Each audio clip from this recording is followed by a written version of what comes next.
Welcome to comrade Telugu news channel కి స్వాగతం. ముందుగా హెడ్లైన్స్. ఆదానిని అరెస్ట్ చేయాల్సిందే రాహుల్ గాంధీ.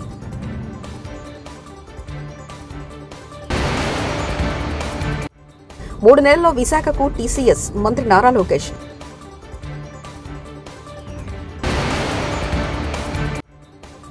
గంజాయి కట్టడికి 5 ఏళ్లలో ఒక్కసారైనా సమీక్ష చేయలేదు, జగన్పై మండిపడ్డ అనిత.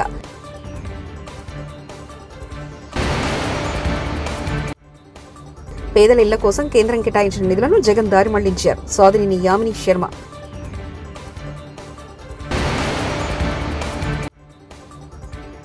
రంగనాయక సాగర్ దగ్గర ఇరిగేషన్ భూములను కబ్జా చేశారని నాపై రేవంత్ రెడ్డి తప్పుడు ఆరోపణలు చేశారు, హరీష్ రావు. గౌతమ్ అదానీని అరెస్ట్ చేయాల్సిందేనని లోక్సభ ప్రతిపక్ష నేత రాహుల్ గాంధీ స్పష్టం చేశారు. దేశంలో ముఖ్యమైన ప్రాజెక్టులు అదానీకే ఏ విధంగా దక్కుతాయని ఆయన ప్రశ్నించారు. సేకీ ఒప్పందాల్లో జరిగిన అవినీతిని బయటపెట్టాలి. అదానీని అరెస్ట్ చేసి విచారిస్తే సేకీ అక్రమాలు వెలుగులోకి వస్తాయి. అదానీని అరెస్ట్ చేసే ధైర్యం ప్రధాని మోదీకుందా? అదానీ అరెస్ట్ అయితే ప్రధాని మోదీ అక్రమాలు బయటపడతాయి. అందుకే అదానీని మోదీ అరెస్ట్ చేయరు. అదానీ మోదీ ఇద్దరు ఒకటే. అదానీ విద్యుత్ ఒప్పందాల్లో అవినీతిపై అమెరికా కోర్టులో కేసులు కూడా పెట్టారు. దేశంలో మాత్రం ఏ కేసులు లేవని రాహుల్ గాంధీ తీవ్ర విమర్శలు చేశారు. और प्रधानमंत्री यहां कुछ नहीं कर रहे हैं और मैं आपको बताता हूं कुछ नहीं कर सकते. अगर वो करना भी चाहें वो नहीं कर सकते हैं क्योंकि वो अदानी जी के कंट्रोल में है. ये मेरा मेन मैसेज देश को ये है. రాయలసీమను ఎడ్యుకేషనల్ హబ్ గా మార్చేందుకు మా కృషిని కొనసాగిస్తున్నాం. యోగలం పాదయాత్రలో ప్రకటించిన మిషన్ రాయలసీమ అమలుకు కట్టుబడి ఉన్న ముఖ్యమంత్రి చంద్రబాబు నాయుడు. అదే మరిగా కల్నరీ ఇన్స్టిట్యూట్ ఒకటి త్రిబుల్ ఐటీ కర్నూలులో పెట్టాం, ఉర్దూ యూనివర్సిటీ కర్నూలులో పెట్టాం.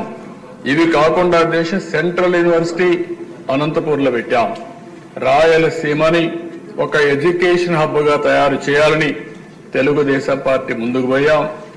ఏదైతే ప్రజాగళంలో మిషన్ రాయలసీమ అనౌన్స్ చేశారో దానికి కట్టుబడి ఉండి తప్పకుండా మిషన్ రాయలసీమలో చెప్పిన ప్రతి ఒక్కటి కూడా తెలుగుదేశం పార్టీ ఎన్డీఏ ప్రభుత్వం పూర్తి చేస్తామని చెప్పి కూడా మీకు తెలియజేస్తున్నాను.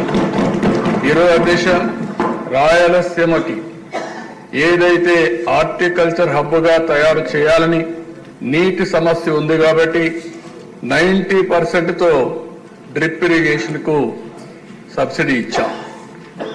ఆ 90% ఇస్తే గత ప్రభుత్వం దాన్ని కూడా తీసేసే పరిస్థితికి వచ్చారు. అలాంటి ఏ విషయంలో చూస్తే అధ్యక్ష రాయలసీమకు ఒక్క పని చేసిన దాఖలాలు లేవు. ఇండస్ట్రీ వచ్చిన తిరుపతిలో హార్డ్వేర్ హబ్ గా తయారైందని తెలుగుదేశం పార్టీలో వచ్చింది. నిన్ననే మీరు చూస్తే కొప్పర్తి. వైసీపీ 5 ఏళ్ల పాలనలో ఒక పరిశ్రమ రాలేదు, ఒక్క కాంక్లేవ్ జరగలేదు. నాటి ఐటీ మంత్రి కోడిగుడ్డు థియరీతో ఏపీ అంటే కామెడీ అయిపోయింది. కేంద్రీకరణ జరగాలి, రాజధాని ప్రకటించేటప్పుడు చాలా స్పష్టంగా ఐటీ మొత్తం విశాఖపట్నం తీసుకొస్తామని ఆనాడు ఆయన చెప్తాం జరిగింది.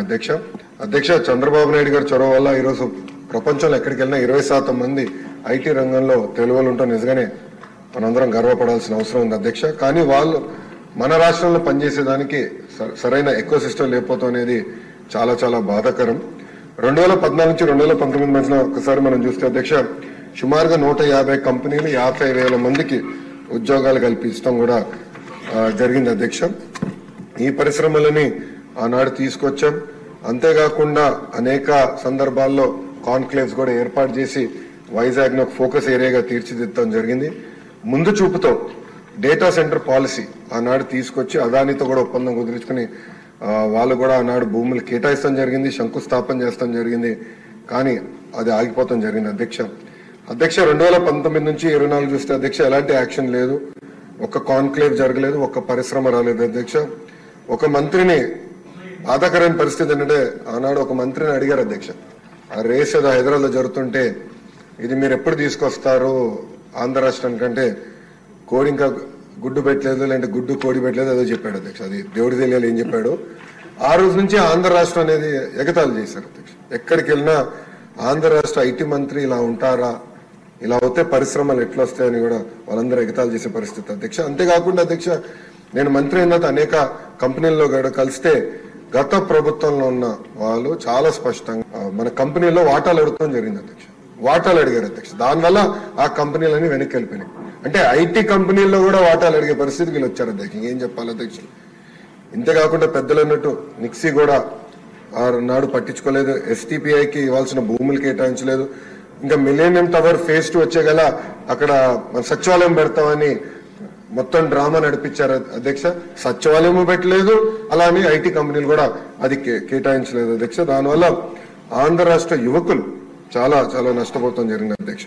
5 ఏళ్ల పాలనలో గంజాయి మాఫియా, బ్లేడ్ బ్యాచ్ దుర్మార్గాలపై జగన్ ఒక్క సమీక్ష చేయలేదు. ఇదే ఇప్పుడు మా ప్రయత్నానికి అతిపెద్ద సవాలుగా మారింది. చెక్ పోస్టులు పెంచాం, అక్కడ సీసీ కెమెరాలు పెట్టి గంజాయి రవాణాకు చెక్ పెడుతున్నాం. బ్లేడ్ బ్యాచ్ ఆగడలను అడ్డుకట్ట వేసేందుకు కఠిన చర్యలు తీసుకుంటున్నాం. హోంమంత్రి వంగలపూడి అనిత. తెప్పించుకోకపోవడం అధ్యక్ష. దీని పర్యవసానం ఏదంటే 5 సంవత్సరాలు దీన్ని క్యారీ ఫార్వర్డ్ చేసుకొని ఈ రోజు ఇంతవరకు రావడం జరిగింది అధ్యక్ష. దీని నేపథ్యంలో ఈ రోజు ఈ గంజాయిని ఇమీడియట్ గా మనం అరికట్టాలి అనుకునేటప్పుడు చాలా ఎక్సర్సైజ్ చేసుకోవాల్సి వస్తుంది అధ్యక్ష. సిస్టమ్ ని కూడా మనం మళ్ళా రిపేర్ చేసుకోవాల్సిన పరిస్థితి ఏర్పడింది అధ్యక్ష. ఇంతకు ముందు గాంజాకి సంబంధించి పైనుంచి ఏజెన్సీ నుంచి కిందకు వచ్చే సిచ్యువేషన్ లో ఎన్ని చెక్ పోస్టులు ఉన్నాయని నేను వైజాగ్ సిపి గారిని ఒకసారి నేను హోమ్ మినిస్టర్ అయిన వెంటనే మాట్లాడితే కేవలం 2 సీసీ కెమెరాలు ఉన్నాయి, చెక్ పోస్టులు ఉన్నాయి, దాని దగ్గర 2 సీసీ కెమెరాలు ఉన్నాయని చెప్పారు అధ్యక్ష. అంటే చెక్ పోస్టులు కూడా పెట్టుకోలేని పరిస్థితులు అయిపోయింది. ఈ రోజు మళ్ళా తిరిగి గాంజా నిర్మూలనకి పర్టికులర్ గా ఎక్కడెక్కడైతే ఏ ఏరియాస్ నుంచి అయితే మనకి ట్రాన్స్పోర్ట్ జరుగుతుందో ఆ ట్రాన్స్పోర్ట్ అన్ని ఏరియాలలోని కూడా చెక్ పోస్టులు ఏర్పాటు చేసుకున్నాం. చెక్ పోస్టుల దగ్గర సీసీ కెమెరాస్ ఏర్పాటు చేసుకున్నాం అధ్యక్ష. ఏ గాంజా తీసుకునే వ్యక్తి కూడా ఎక్కడ కూడా తప్పించుకోకూడదనే ఉద్దేశంతోనే సర్వేలెన్స్ కింద సీసీ కెమెరాలు ఆల్రెడీ ఫిక్స్ చేస్తున్నాం అధ్యక్ష. దీని నేపథ్యంలోనే మనం అర్థం చేసుకుంటే అధ్యక్ష, ఈ 5 నెలల కాలంలో మనం వచ్చిన ఎన్డీఏ గవర్నమెంట్ వచ్చిన 5 నెలల కాలంలోనే సుమారుగా 25,000 కేజీల గాంజాని ఈ రోజు పట్టుకొని గవర్నమెంట్ స్వాధీనం చేసుకునే పరిస్థితి, పోలీస్ డిపార్ట్మెంట్ వాళ్ళు పట్టుకుని స్వాధీనం చేసుకునే పరిస్థితి కనిపించింది అధ్యక్ష. దగ్గర 916 మందిని కూడా ఈ రోజు మనం జూన్ నుంచి అక్టోబర్ వరకు చూసుకుంటే 916 మంది మీద ఆల్రెడీ కేసులు నమోదైన వాళ్ళందరూ కూడా వెళ్ళారు అధ్యక్ష. ఇందాక గౌరవ సభ్యులు కూడా జైలుకి సంబంధించిన విషయం కూడా చెప్తున్నారు అధ్యక్ష. ఇంతకు ముందు ఏం జరిగిందన్న దాని గురించి ఈ రోజు నేను చెప్పక్కర్లేదు, మీరు చెప్పక్కర్లేదు, ప్రపంచం అంతా కూడా తెలుసు. కానీ ఈ రోజు మేము వచ్చిన తర్వాత మా నిఘా యంత్రాలు ఎంత క్లియర్ గా పనిచేస్తున్నాయంటే ఎప్పుడు నుంచి జరుగుతుందో అర్థం కాదు. రాజమండ్రిలోని ఒక ఫార్మసిస్ట్ ఒక జైల్లో ఉన్న వ్యక్తికి గాంజా తీసుకెళ్లే పరిస్థితి నిన్న మొన్న కనిపిస్తే ఇమీడియట్ గా దాన్ని మా నిఘా యంత్రాలన్నీ కూడా పట్టుకొని అతన్ని కూడా అరెస్ట్ చేసి జైలుకు పంపించిన పరిస్థితి. మీరు అన్నట్టుగానే ఎక్కువ ఏజెన్సీ ఏరియాలోని చిన్న పిల్లలు దీనికి ఎడిక్ట్ అయిపోయే పరిస్థితి కనిపిస్తుంది అధ్యక్ష. ఎడిక్ట్ అవ్వడమే కాదు అధ్యక్ష, వాళ్ళకున్న ఫైనాన్షియల్ ప్రాబ్లమ్స్ ని బేస్ చేసుకుని వాళ్ళని పావుల కింద వాడుకునే పరిస్థితి ఉంది. కాబట్టి గాంజా బ్యాచ్ల్లోని గాంజాలు సరఫరా చేసేవారు కానీ గాంజా తీసుకునే వాళ్ళకి కూడా అధ్యక్ష ఈ రోజు ఏదో తీసుకొచ్చాము, జైల్లో పెట్టేసాము, వాళ్ళకి రిమాండ్ తీసేసాము, తర్వాత బెయిల్ బయటకు వచ్చి వాళ్ళు అలా చేసే కన్నా వీళ్ళు చేసిన వెంటనే వీళ్ళ మీద పీడియాక్ట్ పెట్టడమే కాదు అధ్యక్ష, వీళ్ళ ఆస్తులు కూడా జప్తు చేయడానికి వీలైతే వాళ్ళకి ఆస్తి ఏమీ లేకపోతే వాళ్ళ దగ్గర ఉన్న ఆధార్ కార్డులు కానీ వాళ్ళ దగ్గర ఉన్న రేషన్ కార్డ్స్ కానీ అలాంటివి కూడా సీజ్ చేసే పరిస్థితి కూడా రప్పించాలి అని గౌరవ ముఖ్యమంత్రి గారు కూడా మాకు ఆదేశాలు ఇవ్వడం జరిగింది అధ్యక్ష. దాని మీద కూడా ముందుకెళ్తున్నాం. పేద మధ్యతరగతి ప్రజల సొంతటి కలను ప్రధాని నరేంద్ర మోదీ నెరవేర్చారని భాజపా ఏపీ అధికార ప్రతినిధి సాధినేని యామిని శర్మ తెలిపారు. వచ్చే 5 ఏళ్లలో మరో 3 కోట్ల ఇళ్ల నిర్మాణానికి కేంద్ర ప్రభుత్వం ప్రణాళికలు సిద్ధం చేసిందని ఆమె వెల్లడించారు. విజయవాడలోని భాజపా రాష్ట్ర కార్యాలయంలో నిర్వహించిన మీడియా సమావేశంలో మాట్లాడుతూ 2017లో ప్రారంభించిన ప్రధానమంత్రి ఆవాస్ యోజన ద్వారా 4 కోట్ల ఇళ్ల నిర్మాణం జరిగిందన్నారు. గత 5 ఏళ్లలో అవినీతి, నియంతృత్వ పాలన, ఫ్యాక్సినిజానికి కేర్ ఆఫ్ అడ్రస్ గా జగన్ వ్యవహరించారని మండిపడ్డారు. ఇళ్ల నిర్మాణంలోనూ ఆయన అవినీతి చేశారని విమర్శించారు. 32,000 కోట్ల రూపాయలని కేటాయించింది. ఇప్పటివరకు పూర్తయిన దాంట్లో 23,800 కోట్లని విడుదల కూడా చేసింది. కానీ గడిచిన 5 సంవత్సరాల్లో మన దురదృష్టం ఏంటంటే అవినీతికి కేర్ ఆఫ్ అడ్రస్, నియంతృత్వ పాలనకి కేర్ ఆఫ్ అడ్రస్, ఫ్యాక్షనిజానికి కేర్ ఆఫ్ అడ్రస్, ప్రశ్నిస్తే కేసులు పెట్టి నిర్బంధ పాలన చేసినటువంటి జగన్మోహన్ రెడ్డి గారి పాలనలో పేదలకి మధ్యతరగతి ప్రజల కోసమని చెప్పని ఇల్లు కట్టుకొని వారు ఉండడం కోసమని ఇచ్చినటువంటి నిధులను కూడా దాంట్లో కూడా అవినీతి చేసి వేలాది మంది నిజంగా మహిళల యొక్క శాపనార్థాలను ఎదుర్కొన్నారు. వారు మనం ఎలక్షన్స్కి ముందు చూసాం, ఎక్కడ పోయినా కూడా ఏ మహిళను కదిలిచ్చినా ఇదే. కేంద్రం ఏమో ఇల్లు కట్టుకోవడానికి నరేగా నిధులు కలిపి 1,80,000 రూపాయలని ఇవ్వడమే కాకుండా 20 సంవత్సరాలు బ్యాంకు రుణం 6.5% వడ్డీతోటి బ్యాంకు రుణాన్ని సదుపాయాన్ని కూడా కల్పించింది. ఒక 2.67 లక్షలు తీసుకోవచ్చు వారు. అంతగా సహకారం మేము అందిస్తుంటే పబ్లిసిటీ పిచ్చి పీక్స్లో ఉన్నటువంటి జగన్మోహన్ రెడ్డి గారు మనం చూసాం. ఆయన ఆఖరికి అంగన్వాడీలో ప్రభుత్వం ఇచ్చేటటువంటి గుడ్డు అలాగే పాల ప్యాకెట్ పైన కూడా స్టిక్కర్ వేసుకునేటటువంటి వ్యక్తి. అంత పబ్లిసిటీ పిచ్చి ఉంది. చూసాం భూములు రైతు ఎవరైతే భూ హక్కుదారులు ఉంటారో వారి సొంత పట్టా భూముల పైన కూడా ఆయన ఏదో రాజముద్రలాగా ఆయన బొమ్మ వేసుకున్నటువంటి వ్యక్తి.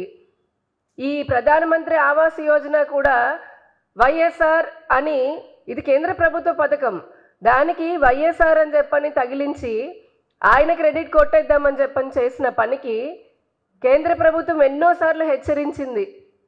ఇది దేశమంతటా అమలవుతున్నటువంటి కేంద్ర ప్రభుత్వ పథకం, దీనికి కొన్ని నిబంధనలు ఉంటాయి, అది ఏ రాష్ట్రము మీరకూడదు అని చెప్పినా మళ్ళీ ఆయన సొంత లోగో పెట్టుకొని వైఎస్ఆర్ అని చెప్పని పథకం పేరు మార్చాలని చేసిన ప్రయత్నంతో హాజ్ యాత్రపై వివాదాస్పద వ్యాఖ్యలు చేసిన ఏపీ మంత్రి సత్యకుమార్ 100 ఎలుకలను తిన్న పిల్లి హాజ్ యాత్రకు పోయిందంటూ వివాదాస్పద వ్యాఖ్యలు చేసిన మంత్రి సత్యకుమార్. హిందీలో సామెత ఉంది అధ్యక్ష, చౌచూహా కాకే బిల్లి హజ్ నిక్లా అని. 100 ఎలకలు తిన్న బిల్లి ప్రాయచిత్తం కోసం హజ్జుకు పోయిందట అధ్యక్ష. రంగనాయక్ సాగర్ దగ్గర ఇరిగేషన్ భూములను కబ్జా చేశారని నాపై రేవంత్ రెడ్డి తప్పుడు ఆరోపణలు చేశారు. పచ్చకామల రోగి లోకమంతా పచ్చగా కనిపిస్తుందన్నట్లు కబ్జాలు చేసే చరిత్ర అనేది. రైతులు పట్టా భూములను ధరణి ద్వారా 13 ఎకరాలు రిజిస్ట్రేషన్ చేసి కొనడం జరిగింది. ఒక గుంట గానీ 1 ఎకరా గానీ ఇరిగేషన్ భూమి గానీ ప్రభుత్వ భూమి గానీ తీసుకున్నట్లు నా చరిత్రలో లేదు. ఏ భూమిని అయితే నేను రిజిస్ట్రేషన్ చేసుకున్నాడో ఆ భూమిలోనే నేనున్నాను. నువ్వెప్పుడు వస్తావో చెప్పు రేవంత్ రెడ్డి, నీ సమక్షంలో సర్వే చేద్దాం. రేవంత్, నువ్వెన్ని బ్లాక్ మెయిల్స్ చేసినా భయపడలేదు. బీఆర్ఎస్ పార్టీ తరఫున రైతుల పక్షాన నేను ప్రశ్నిస్తూనే ఉంటాం. హరీష్ రావు, భూమి కానీ తీసుకునే ఆలోచనే మాకు ఉండదు. మా చరిత్రలోనే మాకు అవకాశమే ఉండదు. ఈరోజు నేను రైతులు ఏ భూమి అయితే అమ్మారో, రైతులు ఏ మోకా అయితే చూపించారో దాని ప్రకారంగా నేను కబ్జాలో ఉన్న ఒక్క గుంట కూడా నేను ఎక్కువలేను. రా, నువ్వే రా, ఐ వెల్కమ్ యూ. నీ సమక్షంలో నేను కూడా ఉంటే ఇద్దరం కలిసి కొల్పిద్దాం దా, ఎప్పుడు వస్తావో రా. కానీ నువ్వు ఏదో విధంగా బ్లాక్ మెయిల్ చేస్తే ప్రశ్నించడం ఆగుతుంది అనుకుంటున్నావు. నువ్వు ఎన్ని రకాల బ్లాక్ మెయిల్ చేసినా ప్రశ్నించడం ఆపము. ప్రజల పక్షాన, బీఆర్ఎస్ పార్టీ పక్షాన నిన్ను, నీ ప్రభుత్వాన్ని ప్రశ్నిస్తూనే ఉంటాం. రైతులకు ఎక్కడ అన్యాయం జరిగినా, ప్రజలకు ఎక్కడ అన్యాయం జరిగినా 6 గ్యారంటీలు అమలు జరిగేదాకా రేవంత్ రెడ్డిని, కాంగ్రెస్ ప్రభుత్వాన్ని ప్రశ్నించడమే మా బాధ్యత. ప్రజలు మాకిచ్చిన బాధ్యతనే ప్రతిపక్షంగా మా హక్కులు కాపాడండి, వీళ్ళు ఇచ్చిన హామీలు అమలయ్యేలా చూడండి అనే ప్రజలు ప్రతిపక్షంలో మాకు బాధ్యత ఇచ్చారు. తప్పకుండా కేసీఆర్ గారి నాయకత్వంలో మిమ్మల్ని ప్రశ్నిస్తూనే ఉంటాం. సినీ హీరో రామ్ చరణ్ పవిత్రమైన అయ్యప్ప మాలలో కడపలోని అమీన్పూర్ దర్గాను సందర్శించడాన్ని యావత్ హిందూ సమాజం, యావత్ అయ్యప్ప భక్తులు తీవ్రంగా ఖండిస్తున్నారు. మీరు వెంటనే అయ్యప్ప మాల తొలగించి ఆ స్వామివారిని క్షమాపణ కోరి యావత్ అయ్యప్ప భక్తులకు, యావత్ హిందూ సమాజానికి క్షమాపణ చెప్పాలని డిమాండ్ చేస్తున్నాం. రంగారెడ్డి డిస్ట్రిక్ట్ కోర్టు లాయర్లు అయ్యప్ప మాలలో సందర్శించడాన్ని యావత్ హిందూ సమాజము, యావత్తు అయ్యప్ప భక్తులం దీన్ని తీవ్రంగా ఖండిస్తున్నాము. స్వామి రామ్ చరణ్ గారు, మీరు ఎవరి కోసమన్నా ఎక్కడికన్నా ఏ దర్గాలకన్నా వెళ్ళండి, మేము దానికి వ్యతిరేకం కాదు. దయచేసి పవిత్రమైన అయ్యప్ప మాల ధరించి ఈ రకమైన హిందువుల మనోభావాలు దెబ్బతీయటం ఇది క్షమించడానికి నేరము. ఈ యొక్క రామ్ చరణ్ తేజ గారికి మేము ఒకటే విజ్ఞప్తి చేస్తున్నాము. స్వామి, మీరు వెంటనే మీ యొక్క మాలను తీసివేసి ఆ యొక్క అయ్యప్ప స్వామిని దర్శించి నాకు తప్పైంది. కేసీఆర్ మొక్క పీకేస్తాన్న మొనగాడివి ఈ చిన్న ధర్నా కార్యక్రమానికి ఎందుకు పెడుతున్నావు? నువ్వు నిత్యం కేసీఆర్ జపం చేసేది చూస్తే నీ కింద సెగ అంటుకుందని అర్థమవుతుంది. నీ భయం, నీ వణుకుడు ప్రారంభమైంది. నీకు తోచిన సెక్షన్లు అన్ని పెట్టుకో, మేము మాత్రం ఆగేది లేదు. మాకు న్యాయస్థానాల మీద చాలా గౌరవం, నమ్మకం ఉంది. వెంటనే ఈ రోజు హైకోర్టులో దాఖలు చేస్తున్నామంటూ ఎమ్మెల్సీ తక్కలపల్లి రవీంద్రరావు వ్యాఖ్యానించారు. ఉపన్యాసాలు ఏ సభ సమావేశం నిన్న వేములవాడ పోయి ఆడ మాట్లాడింది. ఓ దేవుని దగ్గర అని కానీ, ఓ చిన్నపిల్లల మీటింగ్ అని కానీ, ఓ మహిళల మీటింగ్ అని కానీ, ప్రభుత్వ కార్యక్రమాన్ని కానీ ఏది అని చూడకుండా నిత్యం కేసీఆర్ గారు జపం చేస్తున్నామంటే నీ కింద సెగ ఎంత అంటుకున్నదని. సీఎం రేవంత్ రెడ్డి మెడకు చుట్టుకున్న ఆదాని కుంభకోణం, అరెస్టు వ్యవహారం, ఆదాని అవినీతి పరుడని రాహుల్ గాంధీ అంటున్నారు. అదే నిజమైతే ఆదాని నుంచి రేవంత్ రెడ్డికి 100 కోట్ల విరాళం ఎందుకు తీసుకున్నారు? దావోస్ పర్యటనలో ఆదానితో రేవంత్ రెడ్డి 12,400 కోట్ల పెట్టుబడులకు ఒప్పందం ఎలా కుదుర్చుకున్నట్టు బీజేపీ జాతీయ ప్రతినిధి సంబిత్ పాత్ర వ్యాఖ్యానించారు. स्किल अपलिफ्टमेंट के लिए क्यों लिया था डोनेशन? एक करप्ट व्यक्ति से आपने डोनेशन क्यों लिया? आपकी सरकार ने डोनेशन क्यों लिया? निवेश भी नहीं, डोनेशन लिया 100 करोड़ का. 23 जनवरी 2024, 23 जनवरी 2024 रेवंत रेड्डी जी जो कि तेलंगाना ఆదానిని అరెస్ట్ చేయాల్సిందే రాహుల్ గాంధీ.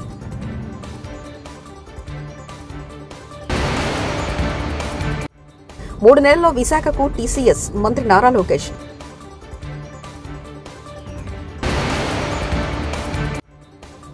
గంజాయి కట్టడికి 5 నెలల్లో ఒక్కసారైనా సమీక్ష చేయలేదు. జగన్పై మండిపడ్డ అనిత.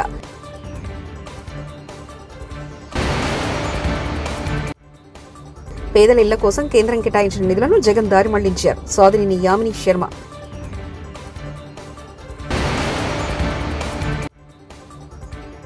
రంగనాయక సాగర్ దగ్గర ఇరిగేషన్ భూములను కబ్జా చేశారని నాపై రేవంత్ రెడ్డి తప్పుడు ఆరోపణలు చేశారు.